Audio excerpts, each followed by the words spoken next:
Hello and welcome to FCTV Roundtable. It is good to be back here.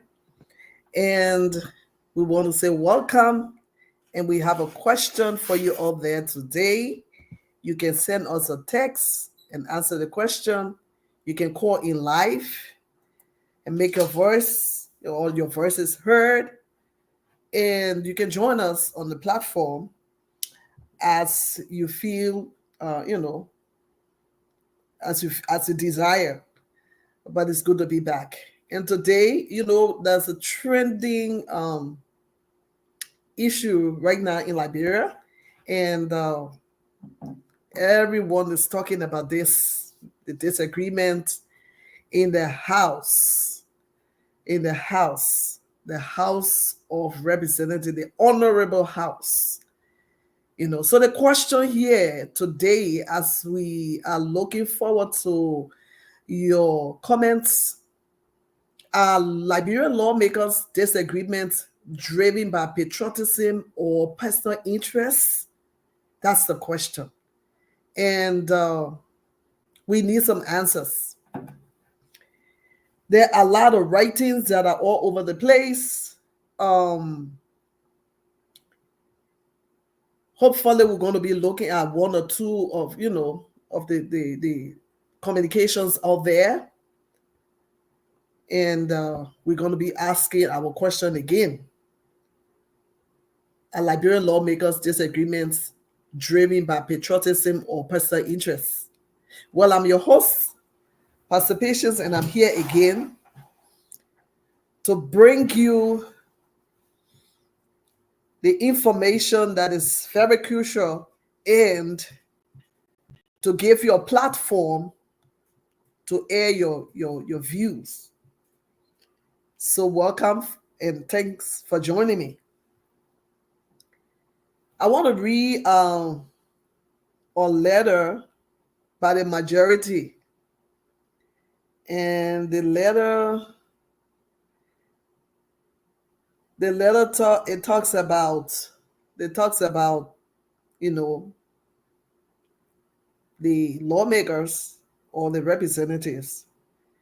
They are there for the Liberian people. But that's the question we are asking. Are they really there for the Liberian people? Are they really, really there? Are they there for the interests of the people or their own interests? Are they there?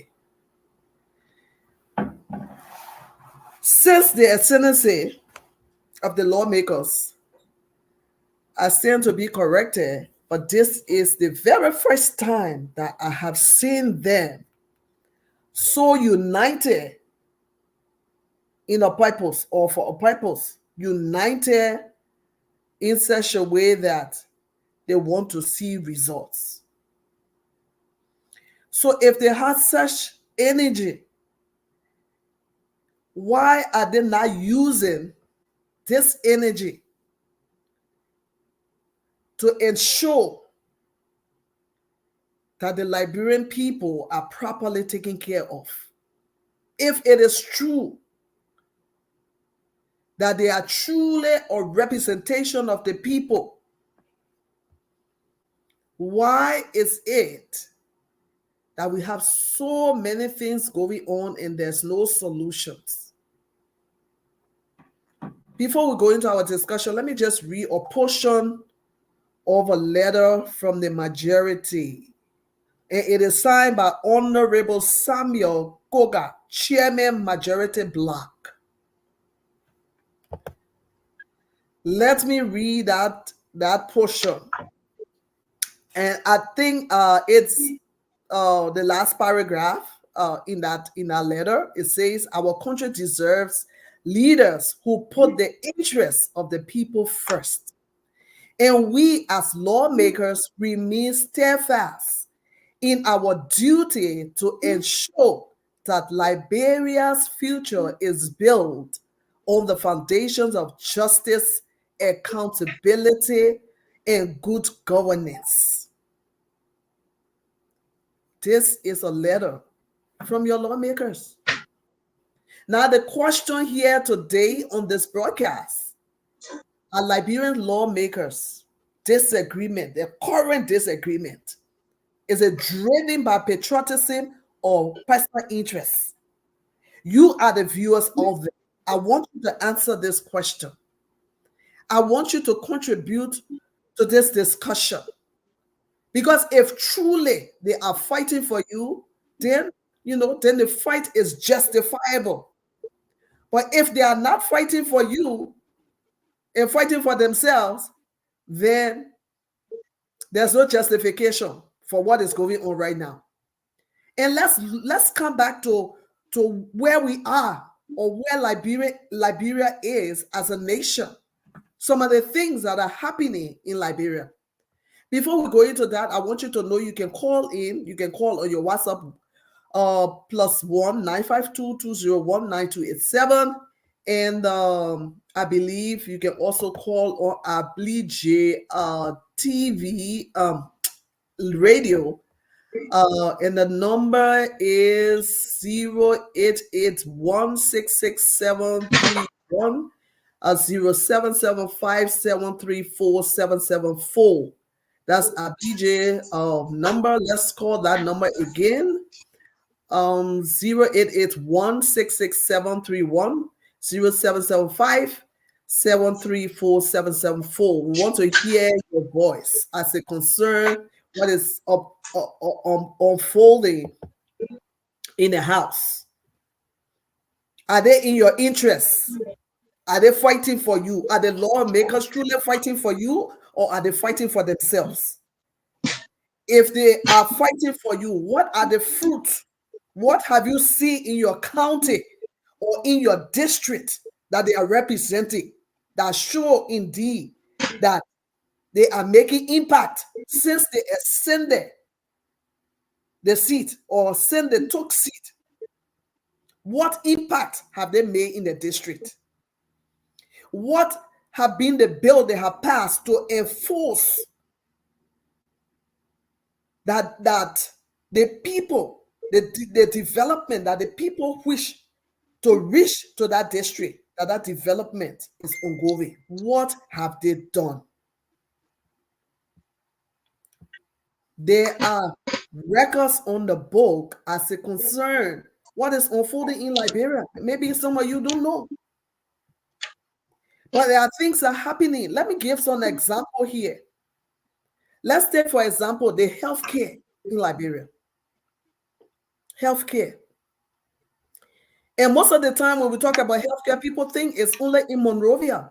It's only in, Monrovia, where you have JFK, you have all the big hospitals and everything. You can find doctors and you can find the medicine, and, the services that you need might be available to the extent, or maybe like 75%. But try outside of Monrovia. Try the interior part of the nation. Try those villages and towns and see what is really, really going on. According to my research, when it comes to the healthcare system, inadequate disease surveillance and data processing, they don't even know what is going on in those places. They don't know what is really hindering the people, the kind of diseases that are breaking out and breaking forth. The way in which and the ability to respond, if they do know the ability to respond, they don't have the adequate resources to do that. These are the lawmakers who they have oversight on government institutions that should be a voice for the people, advocating and ensuring that change comes. These are the people seated over there and are fighting for God knows what they are fighting for. Because from my understanding and from my own conviction, they are not fighting for anybody. But that's my view. But I want to hear what you have to say. What's your view? The first thing, they don't know what are the diseases that are killing people in the villages. Why people don't know? It's because we don't have the proper mechanism to do the research that we need to do. I'm getting feedback, Ablige.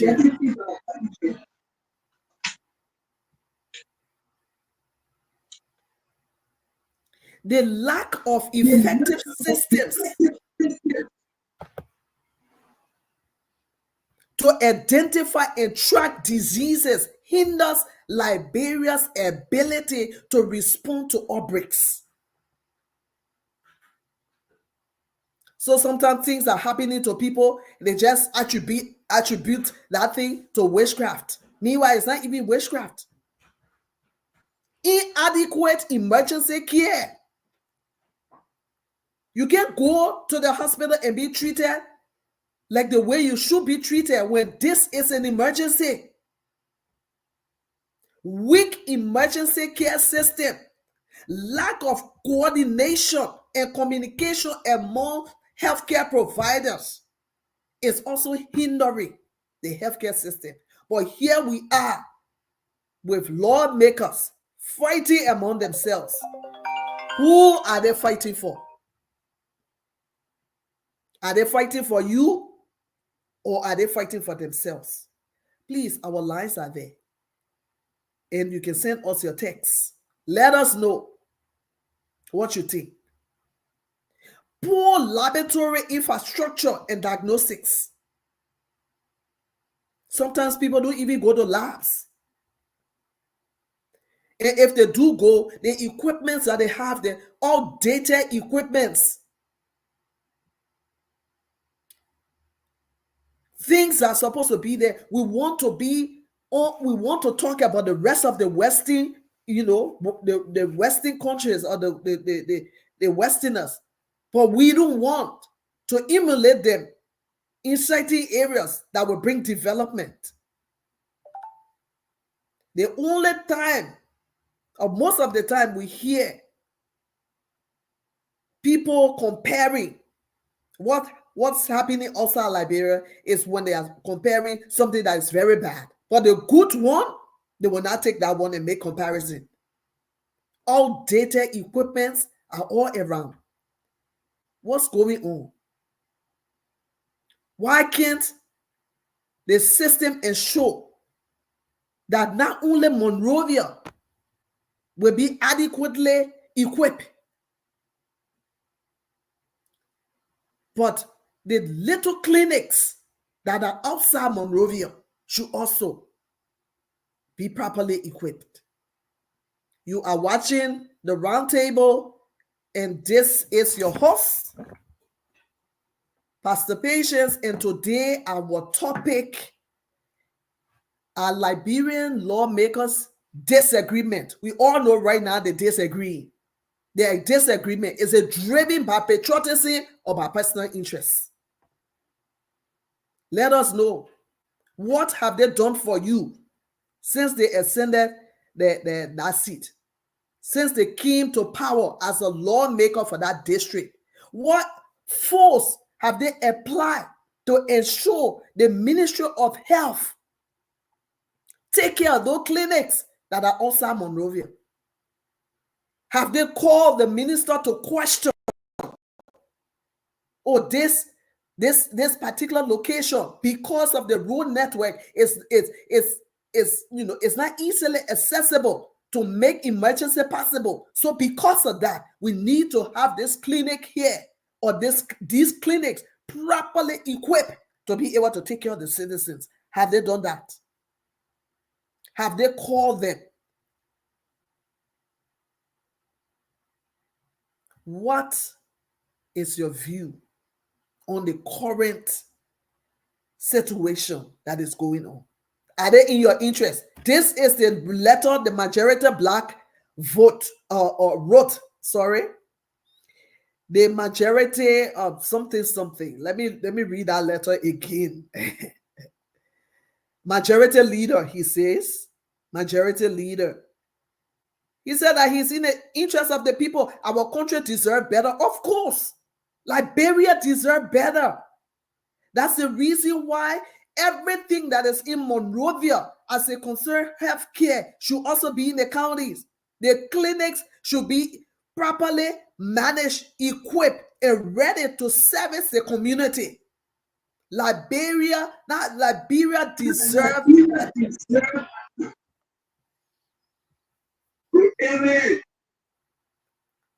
He says, as we lawmakers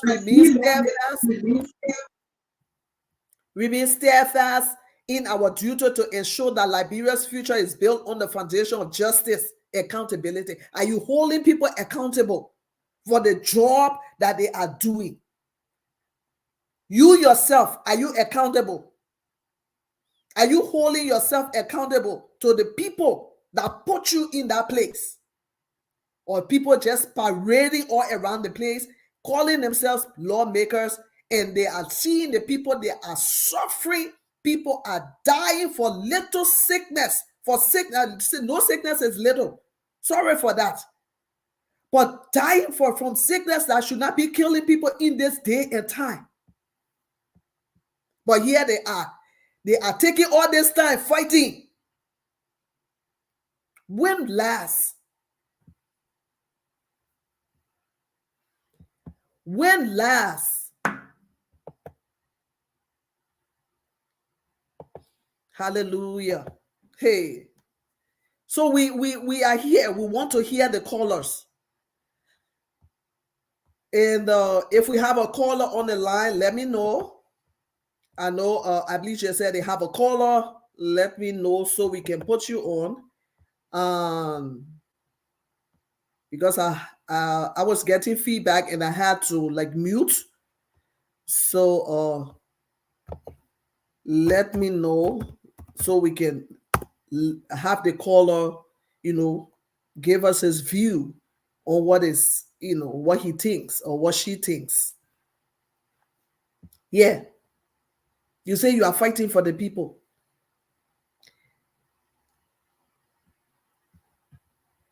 We still on healthcare. High mortality rate in this day and age. When people that are giving birth should not be dying on the table, they are dying.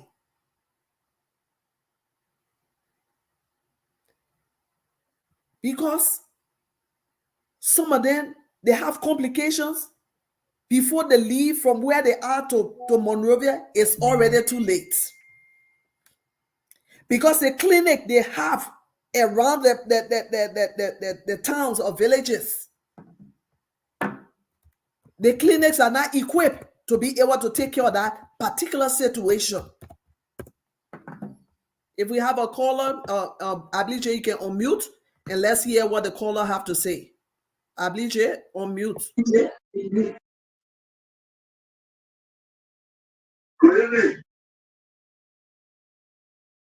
Good evening and welcome.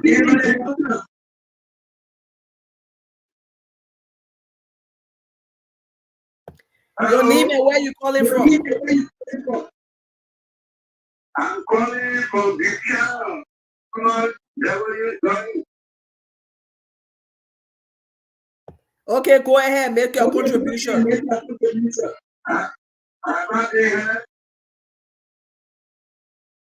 Are you getting me? Yeah, I get you. Go ahead. Okay.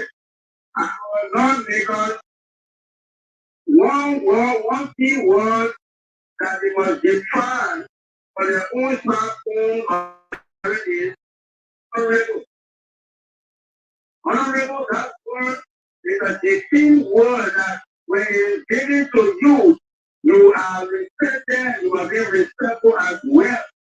But for all of them, they put after their own benefit.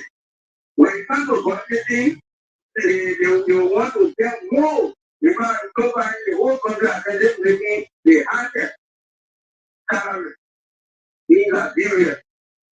So they don't care. So now they will say, for the money they can see, we're fighting for our people, we are not fighting for our people. But it's not true. It's drinking love. So they don't care for us, they don't love us. So that were honorable that I can be invited to call in on that honorable. Today, honorable John Brown. No, I feel so bad I'm using that word. That don't know the meaning of the word honorable. So there's no need ask for any wrong because honorable. No way. If you have to kill me, we'll kill me. If you want to kill me, you can kill me. But you cannot have respect when you cannot respect yourself. Thank you so much. Thank you too. Thank you so much for that caller. Yes, he said, just just to take just 1 or 2 points from what he said, that they are not living up to the campaign promises, and he said he feels so bad to even call them honorable, because the name honorable, it has a lot of weight. If you are honorable, you should be honorable in your commitment, honorable in your promises, honorable in the position that you occupy, for which the people elected you to serve. But on the contrary, this caller, he don't feel like these honorable are really honorable. So that's his view and that's his opinion. And this is sad. We need for our people to do exactly what they say they would do. People, the reason why they change lawmakers over the people is because when the people see that you are not enacting any bill in the house, you are not calling stakeholders. I mean, you are not calling people that hold certain or particular positions to ensure that they are working or doing the work properly. Then people feel very, very disappointed. And so when it comes to the unity, right now you can see they are united because they want to oust someone. They are united when it comes to fighting for positions. But where is the unity when it comes to taking care of your people, the people that voted you into office? Why don't you apply that same unity and bring change to your constituents or the constituency, or bring change to that district or to that county? Some of them being there for 12 years, some of them being there for God know how long, but you can't see tangible change in that district or in that county. Why are you representing the people? So why are you fighting? What's the fight? What's this fight? What is it all about? What's this fight all about? And then you write a beautiful looking letter that you in the interest of the nation, accountability, and preservation of, paraphrasing, democracy, and blah, blah, blah, blah, blah. We are here on the round table, and today we are discussing Liberian lawmakers. The disagreement, the current disagreement, is it driven by patriotism or by personal interests? If it's driven by patriotism, let us know. Let your voice be heard. Call us or send us a text, because we want to know what are some of the changes they have brought to your district since they ascended that position.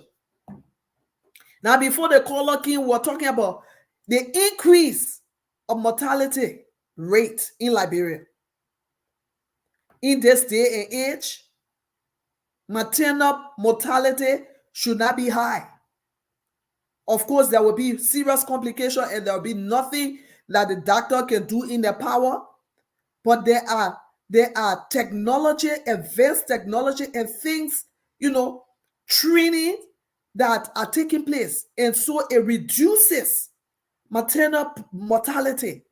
And for Liberia to be on an increase, it means that our people are not doing what they're supposed to do.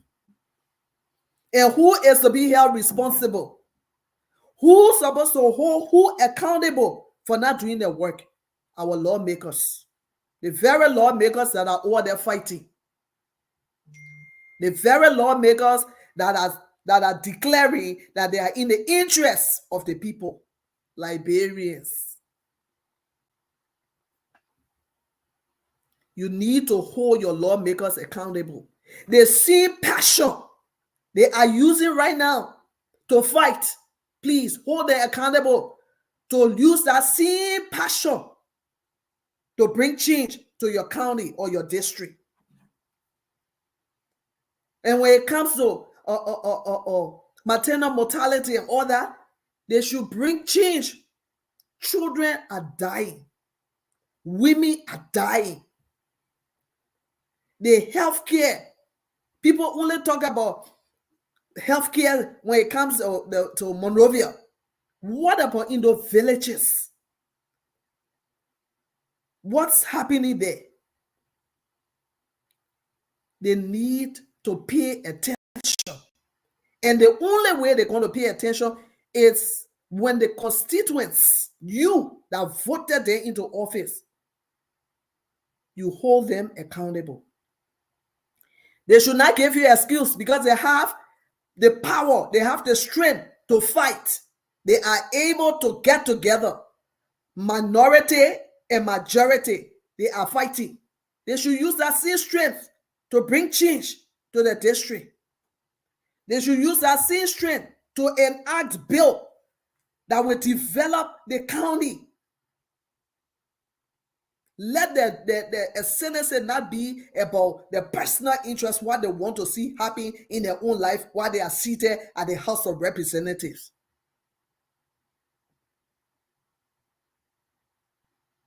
Liberia and Liberians, they deserve better.